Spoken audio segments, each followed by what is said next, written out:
Assalamualaikum warahmatullahi wabarakatuh. Selamat siang, terima kasih karena sudah menyempatkan waktunya untuk menonton video ini. Perkenalkan, nama saya Tigia Syahrotul Mafiroh, NIM S 2018-1020, Fakultas Syariah Prodi Hukum Keluarga, Angkatan 2018. Dan dalam kesempatan ini, saya akan menjelaskan tentang bentuk pengawasan, sanksi administrasi pemerintah, dan tanggung jawab jabatan, yang meliputi pengertian sanksi hukum administrasi. Yang kedua, bentuk paksaan pemerintah. Yang ketiga, alasan penarikan kembali keputusan sebagai sanksi. Yang keempat, fungsi sanksi pidana dalam hukum administrasi. Yang kelima, bentuk tanggung jawab jabatan dalam hukum administrasi. Sebelum saya menjelaskan pengertian sanksi hukum administrasi negara, terlebih dahulu kita harus mengetahui apa itu sanksi. Sanksi dideskripsikan sebagai aturan yang menentukan akibat dari ketidakpatuhan atau terhubung dengan pelanggaran norma. Menurut Black Law Dictionary, sanksi adalah sebuah hukuman atau tindakan memaksa yang dihasilkan dari kegagalan untuk mematuhi undang-undang. Pengertian sanksi hukum administrasi negara sendiri yaitu alat kekuasaan yang bersifat hukum publik yang dapat digunakan oleh pemerintah sebagai reaksi atas ketidakpatuhan terhadap kewajiban yang terdapat dalam norma hukum administrasi negara. Pembahasan yang kedua yaitu bentuk paksaan pemerintah atau Bestuurswang. Bestuurswang atau paksaan pemerintahan merupakan salah satu bentuk tindakan nyata dari pemerintah untuk mengakhiri pelanggaran dan membalikan pada keadaan semula. Bestuurswang merupakan salah satu bentuk dari sanksi administratif. Selanjutnya, penerapan paksaan atau Bestuurswang sebagai instrumen administratif. Paksaan pemerintah atau disebut juga paksaan administratif merupakan wewenang organ pemerintah untuk menyesuaikan situasi yang tidak sah, tidak ditunaikan dengan nyata, termasuk hukum administrasi yang dipahami secara umum. Juga ketentuan-ketentuan tentang izin. Berarti pelaksanaan Bestuurswang adalah suatu wewenang bukan kewajiban. Sebelum menjalankan Bestuurswang, badan pemerintahan wajib mempertimbangkan semua kepentingan yang terkait dan sedapat mungkin diberitahukan secara tertulis kepada si pelanggar dengan didahului peringatan, sehingga pihak yang diberi peringatan memperoleh kesempatan memperbaiki atau mengakhiri sendiri pelanggaran atas norma hukum yang dilakukannya.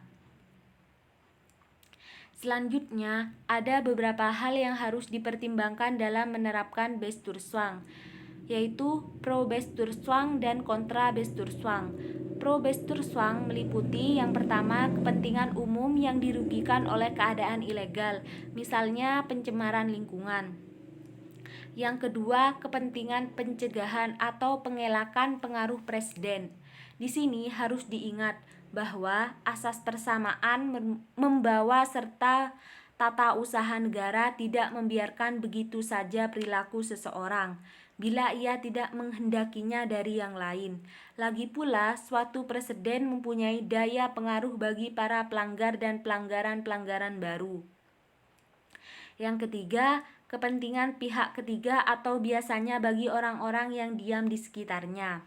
Orang-orang itu berkepentingan bahwa penguasa bertindak dalam hal pendirian bangunan-bangunan liar, kegiatan ilegal yang amat mengganggu, dan keadaan-keadaan berbahaya yang dilarang dan sebagainya. Kontra Bestuurswang meliputi yang pertama kepentingan dari pelanggar dengan dipertahankan keadaan yang ilegal. Dapat dibayangkan terjadinya permusnahan modal jika diputuskan untuk menggusur sebuah bangunan. Juga dapat dibayangkan kepentingan pelanggar dalam hal mata pencarian. Yang kedua, masalah-masalah praktis atau ketidakmungkinan. Bestuurswang tidak praktis, misalnya berkenan dengan suatu larangan penyiraman kebun dengan air minum. Bukankah orang-orang melakukannya dengan hanya menutup keran? Yang ketiga, pembiayaan yang tinggi dari Besturswang. Biaya dapat dibebankan kepada para pelanggar. Namun, bisa terjadi biaya akan melambung secara tidak seimbang. Kadangkala dapat pula diperkirakan bahwa biaya akan tetap dipikul oleh pengusaha karena melanggar tidak membayarnya. Yang keempat, kalau perlu ditindak sesuai dengan hukum pidana. Dari realitas tersebut, maka dalam penerapan instrumen paksaan administratif, penguasa di samping memperhatikan norma perundang-undangan yang berlaku, juga harus memperhatikan asas-asas umum pemerintahan yang baik. Selanjutnya, pembatasan terhadap wewenang paksaan pemerintah. Pembatasan wewenang bertujuan agar pemerintah tidak menyalahgunakan kewenangan atau bertindak sewenang-wenang. Di Indonesia, secara normatif, wewenang pemerintah dalam bentuk keputusan dibatasi berdasarkan pasal 53 ayat 2 Undang-Undang Nomor 9 Tahun 2004 tentang perubahan atas Undang-Undang Nomor 5 Tahun 1986 tentang Peradilan Tata Usaha Negara. Dalam pasal tersebut ditentukan mengenai alasan-alasan yang dapat digunakan dalam gugatan sebagai sarana bagi pihak yang berkepentingan untuk menggugat keputusan yang menyalahi wewenang diskresi. Wewenang Besturswang juga dibatasi oleh AAUPB. AAUPB merupakan pedoman tidak tertulis dalam penyelenggaraan pemerintahan yang baik. Seiring perkembangan pemerintahan, AAUPB mulai dimuat dalam aturan hukum tertulis. Di Indonesia, AAUPB termuat pada Undang-Undang Nomor 28 Tahun 1999 tentang penyelenggaraan negara yang bersih dan bebas dari korupsi, kolusi, dan nepotisme dengan istilah Asas Umum Penyelenggaraan Negara atau AUPN. Pembahasan yang ketiga yaitu alasan penarikan kembali keputusan sebagai sanksi.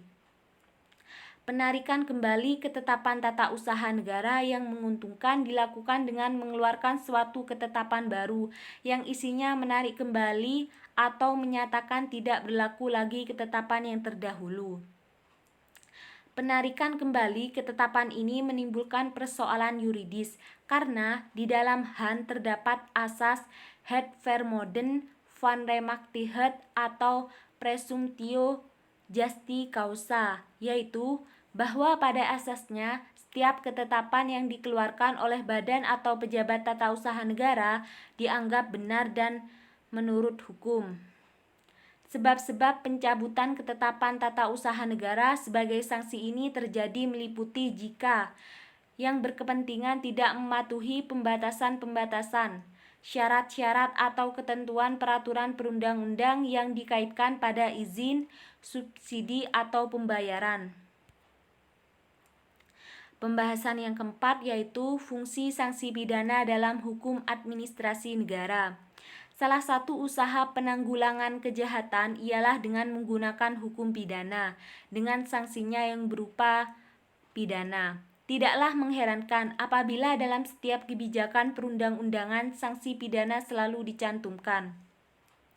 Sanksi dalam hukum pidana adalah sanksi yang negatif. Oleh karena itu dikatakan bahwa hukum pidana merupakan sistem sanksi yang negatif.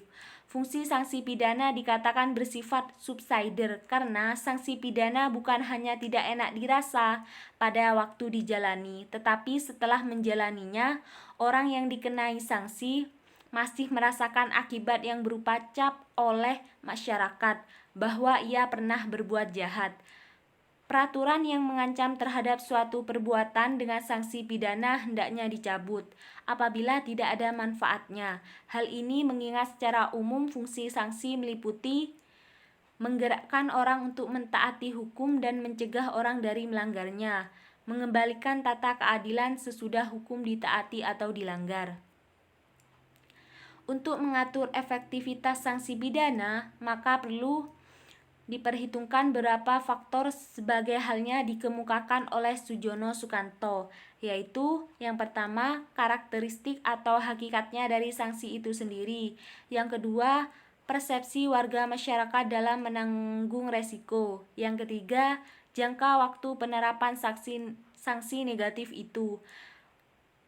Yang keempat, karakteristik dari orang yang terkena oleh sanksi. Yang kelima, peluang-peluang yang memang seolah-olah diberikan oleh suatu kebudayaan masyarakat.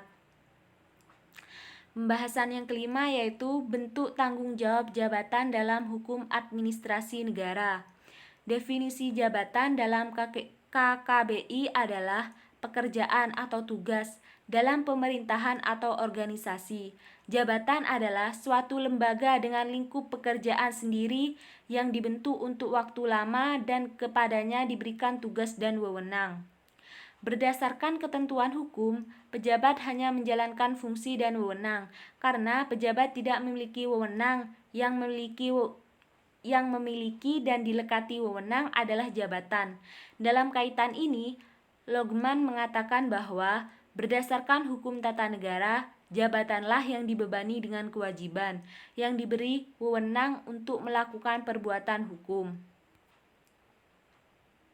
Selanjutnya, hak dan kewajiban berjalan terus, tidak peduli dengan pergantian pejabat, karena kewenangan itu melekat pada jabatan, sementara tanggung jawab dalam bidang publik itu terkait dengan kewenangan, maka beban tanggung jawab pada dasarnya itu melekat pada jabatan. Menurut F.R. Botling, baik wakil maupun yang diwakili adalah pelaku, namun tidak berarti bahwa keduanya mempunyai tanggung jawab berkenan dengan perbuatan hukum. Jawabannya jelas, perbuatan hukum itu adalah pernyataan kehendak dan tanggung jawab secara khusus tertuju pada pihak yang kehendaknya dinyatakan, yaitu pihak yang diwakili. Wakil tidak menyatakan kehendaknya sendiri, karena itu meletakkan tanggung jawab kepadanya tidak pada tempatnya. Mungkin itu yang dapat saya sampaikan. Terima kasih. Wassalamualaikum warahmatullahi wabarakatuh.